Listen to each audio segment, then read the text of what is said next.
സ്വാഗതം ഗൾഫ് ടുഡേയിലേക്ക്. ഞാൻ വർഷ വിജയൻ. നോക്കാം പ്രധാന വാർത്തകൾ.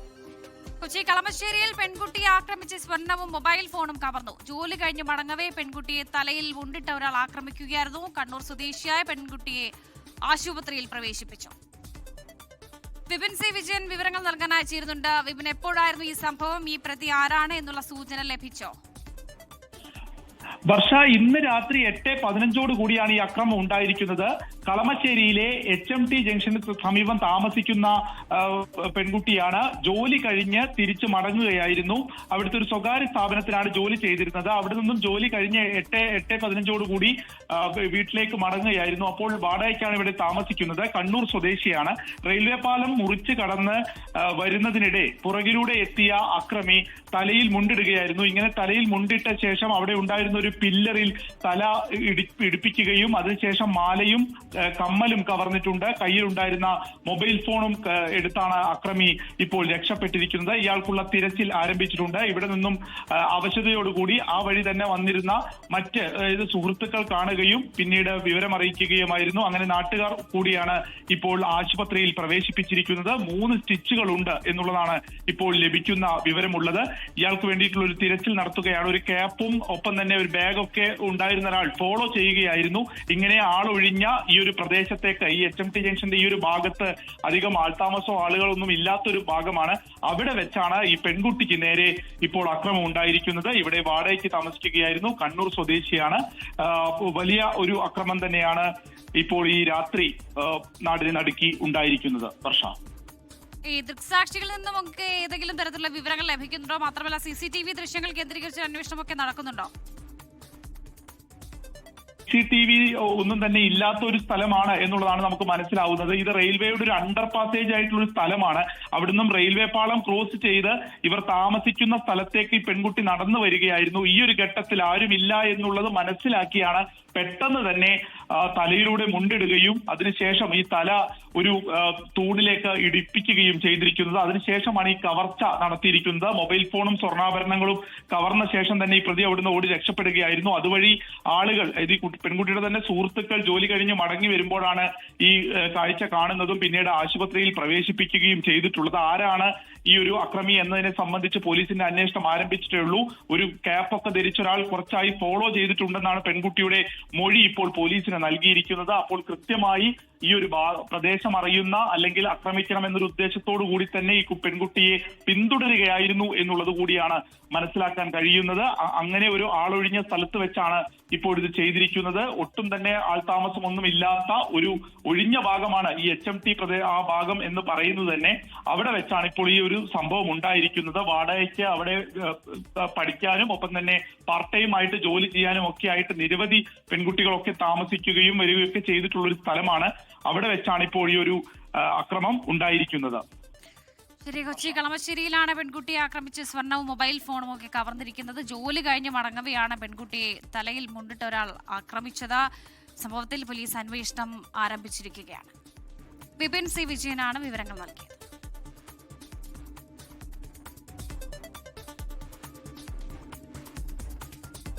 കൊച്ചി കളമശ്ശേരിയിലാണ് പെൺകുട്ടിയെ ആക്രമിച്ച് സ്വർണവും മൊബൈൽ ഫോണും കവർന്നിരിക്കുന്നത്. ജോലി കഴിഞ്ഞ് മടങ്ങവേ പെൺകുട്ടിയെ തലയിൽ മുണ്ടിട്ട ഒരാൾ ആക്രമിക്കുകയായിരുന്നു. വിപിൻ സി വിജയൻ വിവരങ്ങൾ നൽകാൻ അയച്ചിരുന്നുണ്ട്. വിപിൻ, ഈ കൂടുതൽ വിവരങ്ങളിലേക്ക് അല്ലെങ്കിൽ പെൺകുട്ടിയിൽ നിന്ന് ലഭിച്ച ഉത്തരങ്ങളിൽ നിന്ന് കൂടുതൽ അന്വേഷണങ്ങളിലേക്ക് പോലീസ് കടന്നോ?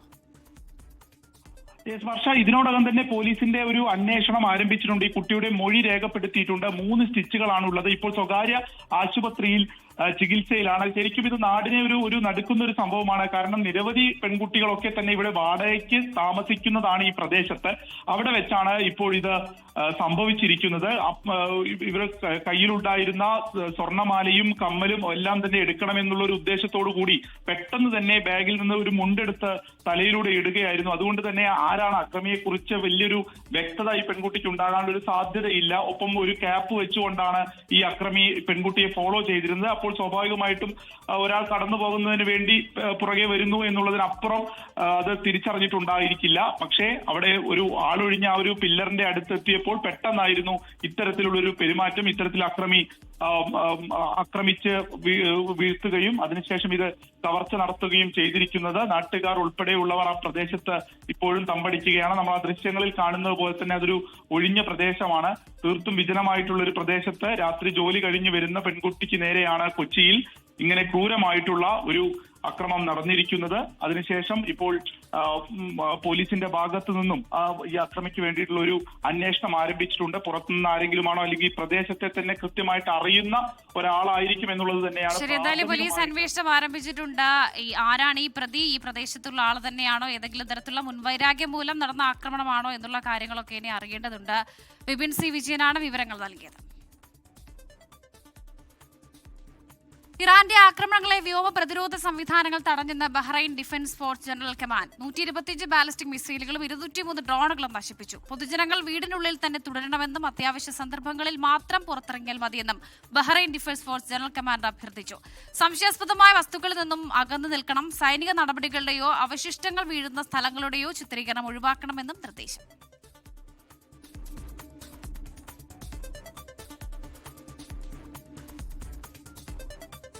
ഇറാനിയൻ ആക്രമണവുമായി ബന്ധപ്പെട്ട ചിത്രീകരണത്തിനും വീഡിയോകൾ പ്രസിദ്ധീകരിച്ചതിനും 6 പേരെ അറസ്റ്റ് ചെയ്തതായി ബഹ്റൈൻ ആഭ്യന്തര മന്ത്രാലയം. അറസ്റ്റിലായവരെ പബ്ലിക് പ്രോസിക്യൂഷന് കൈമാറി. സ്ഥിരീകരിക്കാത്ത വീഡിയോകളോ വാർത്തകളോ പ്രചരിപ്പിക്കുകയോ പോസ്റ്റ് ചെയ്യുകയോ ചെയ്തതെന്ന് ആഭ്യന്തര മന്ത്രാലയം മുന്നറിയിപ്പ് നൽകി. അടുത്ത ഏതാനും ആഴ്ചകൾക്കുള്ളിൽ യുദ്ധം അവസാനിക്കുമെന്ന് അമേരിക്ക. US ഊർജ്ജ സെക്രട്ടറി ക്രിസ് റൈറ്റിന്റേതാണ് പ്രസ്താവന. ക്രൂഡ് ഓയിൽ വിതരണം പുനഃസ്ഥാപിക്കുമെന്നും വിലയിൽ ഇടിവ് സംഭവിക്കുമെന്നും അമേരിക്ക പ്രതികരിച്ചു. അതേസമയം വെടിനിർത്തലിന് ഇറാൻ ആഗ്രഹിക്കുന്നില്ലെന്നും കഴിയുന്നിടത്തോളം കാലം സ്വയം പ്രതിരോധം തുടരാനാണ് തീരുമാനമെന്നും ഇറാൻ വിദേശകാര്യമന്ത്രി അബ്ബാസ് അരാഗ്ചി വ്യക്തമാക്കി. വെടിനിർത്തലിന് ഇറാൻ അഭ്യർത്ഥിച്ചിട്ടില്ലെന്നും അമേരിക്കയുമായി ചർച്ചകൾ നടത്തിയിട്ടില്ലെന്നും ഇറാൻ പ്രതികരിച്ചു. ചർച്ചകളില്ലാതെ തന്നെ ജനതയെ സംരക്ഷിക്കാനുള്ള ശക്തി ഇറാൻ നേതൃത്വത്തിനുണ്ടെന്നും അരാഗ്ചി പറഞ്ഞു. ഹോർമസ് കടലെടുക്ക് പിടിച്ചെടുക്കുമെന്നും ഇറാനുമായി ഇനി ചർച്ചയ്ക്കില്ലെന്നും അമേരിക്കൻ പ്രസിഡന്റ് ഡൊണാൾഡ് ട്രംപിന്റെ പ്രഖ്യാപനത്തോടെ പശ്ചിമേഷ്യയിൽ സമാധാനം അകലുന്നു. ഇറാൻ പരമോന്നത നേതാവ് മുജ്തബ ഖമനയി ആരോഗ്യവാനാണെന്നും ഭരണം പൂർണ്ണമായും നിയന്ത്രിക്കുന്നുവെന്നും ഇറാൻ വിദേശകാര്യമന്ത്രി. അമേരിക്ക ഇസ്രായേൽ ആക്രമണങ്ങളിൽ ഇറാനിൽ ഇതുവരെ 202 കുട്ടികൾ കൊല്ലപ്പെട്ടതായാണ് കണക്ക്. തുറക്കാൻ സൈനിക ഇടപെടൽ നടത്തുമെന്നും ഇറാന്റെ ഖാർഗ് ദ്വീപ് ആക്രമിക്കുമെന്നും ട്രംപ് മുന്നറിയിപ്പ് നൽകിയതോടെ പശ്ചിമേഷ്യയിൽ 16-ാം ദിവസവും സമാധാനം അകലുകയാണ്. ഹോർമുസ് പ്രതിസന്ധിയിൽ സഖ്യകക്ഷികളുമായി ചർച്ചകൾ നടത്തുമെന്ന് ബ്രിട്ടൻ വ്യക്തമാക്കി. എന്നാൽ ഹോർമുസ് കടലിടുക്ക് അമേരിക്കയ്ക്കും അവരുടെ സഖ്യകക്ഷികൾക്കുമൊഴികെ എല്ലാവർക്കും തുറന്നിരിക്കുന്നുവെന്നായിരുന്നു ഇറാന്റെ മറുപടി. അതിനിടെ ഇറാൻ പരമോന്നത നേതാവ് മുജ്തബ ഖമനയി ആരോഗ്യവാനാണെന്നും ഭരണം പൂർണ്ണമായും നിയന്ത്രിക്കുന്നുവെന്നും അവകാശപ്പെട്ട് ഇറാൻ രംഗത്തെത്തി. വിദേശകാര്യമന്ത്രി അബ്ബാസ് അരാഗ്ചിയാണ് ലണ്ടൻ ആസ്ഥാനമായുള്ള അറബിക് പത്രമായ അൽ അറബി അൽ ജദീദിന് നൽകിയ അഭിമുഖത്തിൽ ഇക്കാര്യം വെളിപ്പെടുത്തിയത്. ഈ മാസം 8-ന് പരമോന്നത നേതാവായി നിയമിതനായ ശേഷം മുജ്തബ ഇതുവരെ രാജ്യത്തെ അഭിസംബോധന ചെയ്തിരുന്നില്ല.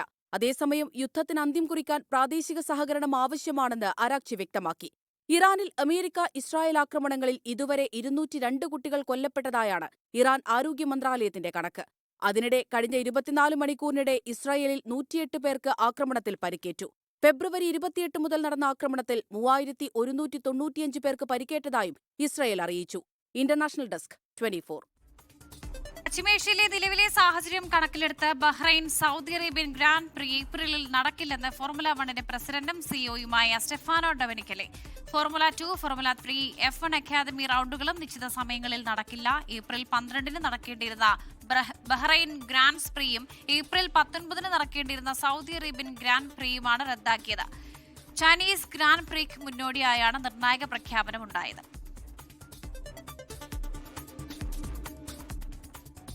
സംഘർഷങ്ങൾക്കിടെ യാത്രാ സൗകര്യങ്ങളില്ലാതെ സൗദി അറേബ്യയിൽ കുടുങ്ങിയ UAE പൗരന്മാർക്ക് താങ്ങായി സൗദി RPM. വിശുദ്ധ റമദാനിൽ ഉംറ നിർവഹിക്കാനെത്തി മടക്കയാത്ര പ്രതിസന്ധിയിലായ തീർത്ഥാടകരെ റോഡ് മാർഗം നാട്ടിലെത്തിക്കാനുള്ള നടപടികളാണ് ഡോക്ടർ ഷംസീർ വയലിന്റെ നേതൃത്വത്തിൽ പൂർത്തിയാക്കിയത്.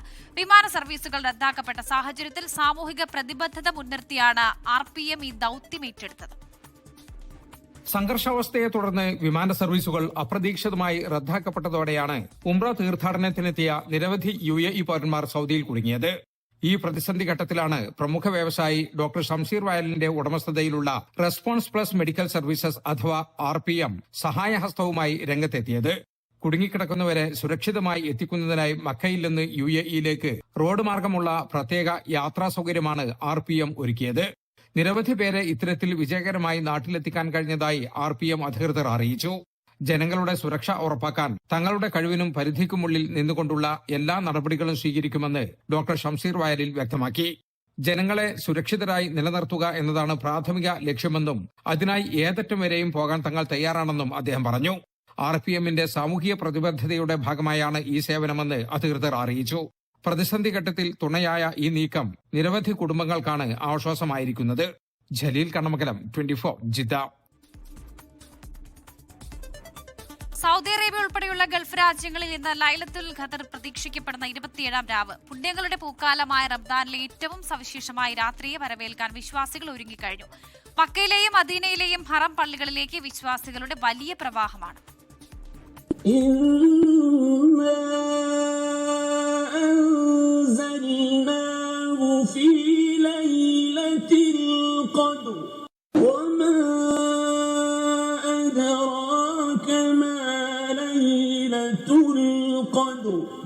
ليلة القدر خير من ألف شهر.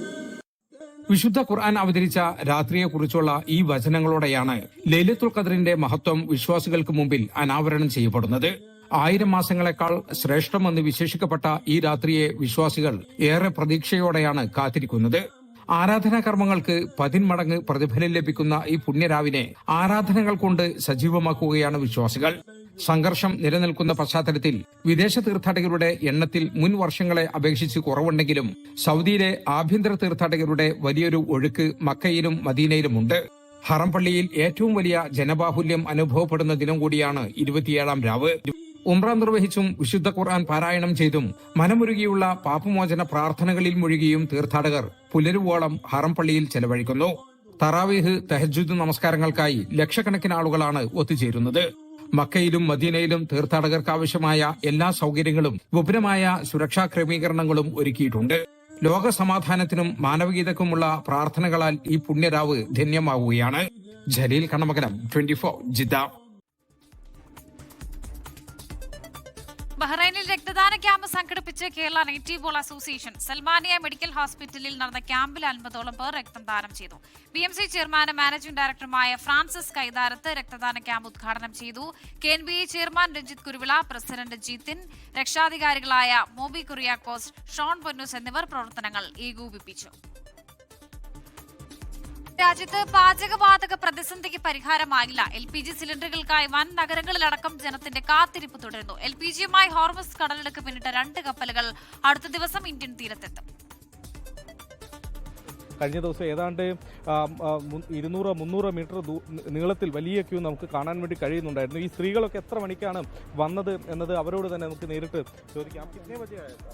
हम लोग 3 बजे आए थे. 3 ബജെ 3 മണിക്ക് ഗ്യാസ് കുറ്റിയുമായി വന്ന ആളുകളാണ്.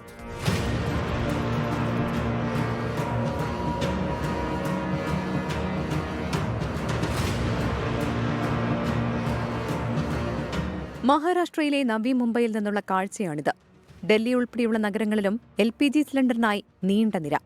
വിവിധ സംസ്ഥാനങ്ങളിൽ കരിഞ്ചന്തയും പൂഴ്ത്തിവെപ്പും പരിശോധിക്കുന്നതിന് തിരച്ചിൽ തുടരുകയാണ്. ഉത്തർപ്രദേശിൽ 50-ലേറെയും മധ്യപ്രദേശിൽ 60-ലേറെയും LPG സിലിണ്ടറുകൾ പിടിച്ചെടുത്തു. കരിഞ്ചന്തയിൽ വിൽക്കാൻ ശ്രമിച്ച സിലിണ്ടറുകളാണ് പിടിച്ചെടുത്തത്. അതേസമയം പാചകവാതക പ്രതിസന്ധിയിൽ കേന്ദ്ര സർക്കാർ നിയന്ത്രണങ്ങൾ കടുപ്പിച്ചിട്ടുണ്ട്. പൈപ്പ് വഴി പ്രകൃതിവാതക കണക്ഷനുള്ള വീടുകളിൽ ഇനി മുതൽ ഗാർഹിക LPG സിലിണ്ടറുകൾ ഉപയോഗിക്കാൻ അനുമതിയില്ല. പുതിയ ഭേദഗതി ഉത്തരവ് കേന്ദ്ര പെട്രോളിയം മന്ത്രാലയം പുറത്തിറക്കി. ഇരട്ട കണക്ഷനുകൾ ഒഴിവാക്കി പാചകവാതക വിതരണം കൂടുതൽ കാര്യക്ഷമമാക്കുന്നതിന്റെ ഭാഗമായാണ് നടപടി. അതേസമയം ഹോർമുസ് കടന്ന ഇന്ത്യൻ പതാകയേന്തിയ ശിവാലിക്, നന്ദാദേവി കപ്പലുകൾ നാളെയോടെ ഇന്ത്യൻ തീരത്തെത്തും. 92,700 ടൺ LPG ശേഖരവുമായാണ് കപ്പലുകൾ മുന്ദ്ര, കണ്ടല തുറമുഖങ്ങളിൽ എത്തുക. വിവിധ ബ്യൂറോകൾക്കൊപ്പം നാഷണൽ ഡെസ്ക്, 24. വിധിയെഴുത്തടുത്ത മാസം.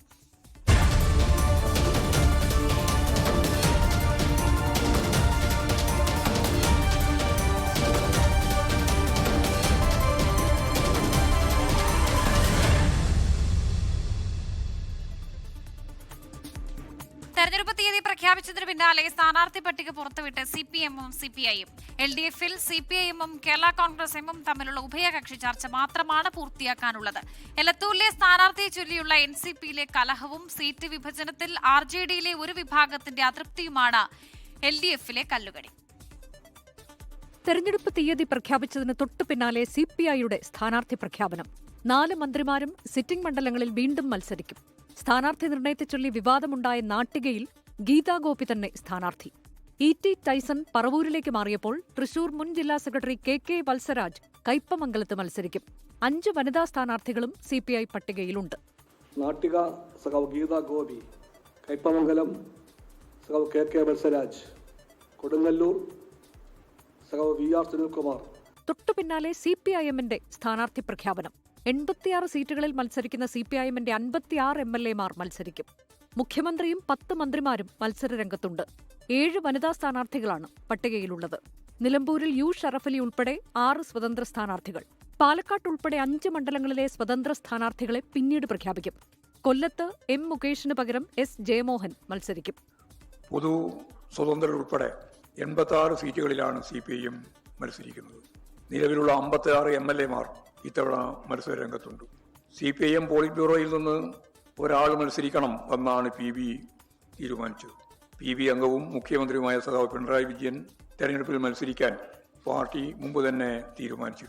മുന്നണിയിലെ ആദ്യ 2 പാർട്ടികൾ സ്ഥാനാർത്ഥികളെ പ്രഖ്യാപിച്ചെങ്കിലും LDF-ലെ മറ്റ് ഘടകകക്ഷികളുടെ പോര് അവസാനിച്ചിട്ടില്ല. 13 സീറ്റ് വേണമെന്ന നിലപാടിൽ ഉറച്ചു നിൽക്കുകയാണ് കേരള കോൺഗ്രസ് എം. പാലായിൽ ജോസ് കെ മാണി തന്നെ മത്സരിക്കും. RJD പിളർത്താനാണ് ഒരു വിഭാഗത്തിന്റെ നീക്കം. ഇന്ന് ചേർന്ന സംസ്ഥാന സെക്രട്ടേറിയറ്റിൽ 6 സീറ്റ് വേണമെന്ന നിലപാടിൽ ഒരു വിഭാഗം ഉറച്ചുനിന്നു. ഇവരുടെ യോഗം അടുത്തയാഴ്ച ചേരും. എലത്തൂർ സീറ്റിനെ ചൊല്ലി NCP-യിൽ കലഹം തുടരുകയാണ്. തനിക്ക് മത്സരിക്കണമെന്ന നിലപാടിൽ മന്ത്രി AK ശശീന്ദ്രൻ ഉറച്ചു നിൽക്കുകയാണ്. കുട്ടനാട്ടിൽ തോമസ് കെ തോമസിനാണ് മുൻതൂക്കം. AK ശശീന്ദ്രന്റെ കാര്യത്തിൽ ദേശീയ നേതൃത്വം തീരുമാനമെടുക്കും. News desk 24. തിരുവനന്തപുരം കവടിയാർ കൊട്ടാരത്തിൽ കവർച്ച 2 കോടി രൂപ വിലമതിക്കുന്ന സ്വർണം മോഷണം പോയെന്ന് ഗൗരി ലക്ഷ്മി ബായി സിറ്റി പോലീസ് കമ്മീഷണർക്ക് പരാതി നൽകി. പേരൂർക്കട പോലീസ് അന്വേഷണം ആരംഭിച്ചു. ഗൗരി ലക്ഷ്മി ബായിയുടെ കൈവശമുണ്ടായിരുന്ന അമൂല്യരത്നങ്ങൾ പതിച്ച സ്വർണ്ണാഭരണങ്ങളാണ് മോഷണം പോയതെന്നാണ് വിവരം. പാരമ്പര്യമായി കൈമാറി വന്ന ആഭരണങ്ങളും നഷ്ടപ്പെട്ടിട്ടുണ്ട്. പത്മനാഭസ്വാമിയുടെ ചിത്രം കുത്തിയ ആഭരണങ്ങളും വിദേശത്തു നിന്ന് കൊണ്ടുവന്ന ആഭരണങ്ങളും മോഷണം പോയവയിലുണ്ട്. 2025 നവംബർ മാസത്തിൽ ബംഗളൂരുവിൽ പോകുന്നതിന് മുൻപായി അലമാര തുറന്നപ്പോഴാണ് ആഭരണം നഷ്ടമായതായി കണ്ടത്. തുടർന്ന് കൊട്ടാരത്തിൽ പരിശോധന നടത്തിയിട്ടും ആഭരണങ്ങൾ ലഭിച്ചില്ല. 2025 ഒക്ടോബർ നവംബർ മാസത്തിൽ കവർച്ച നടന്നുവെന്നാണ് പരാതിയിൽ പറയുന്നത്. ആഭരണങ്ങൾ നഷ്ടമായ വിവരം നവംബറിൽ തന്നെ അറിഞ്ഞിരുന്നുവെങ്കിലും കൊട്ടാരത്തിനുള്ളിൽ തന്നെ കാണുമെന്ന് കരുതിയതിനാലാണ് പരാതി കൊടുക്കാൻ വൈകിയതെന്നാണ് കൊട്ടാരത്തിന്റെ വിശദീകരണം. പുറത്തു നിന്നുള്ള ആരോ കൊട്ടാരത്തിൽ അതിക്രമിച്ചു കയറി മോഷണം നടത്തിയെന്നാണ് പരാതി. വിശദമായ അന്വേഷണത്തിലേക്ക് കടന്നിരിക്കുകയാണ് പേരൂർക്കട പോലീസ്. 24 തിരുവനന്തപുരം.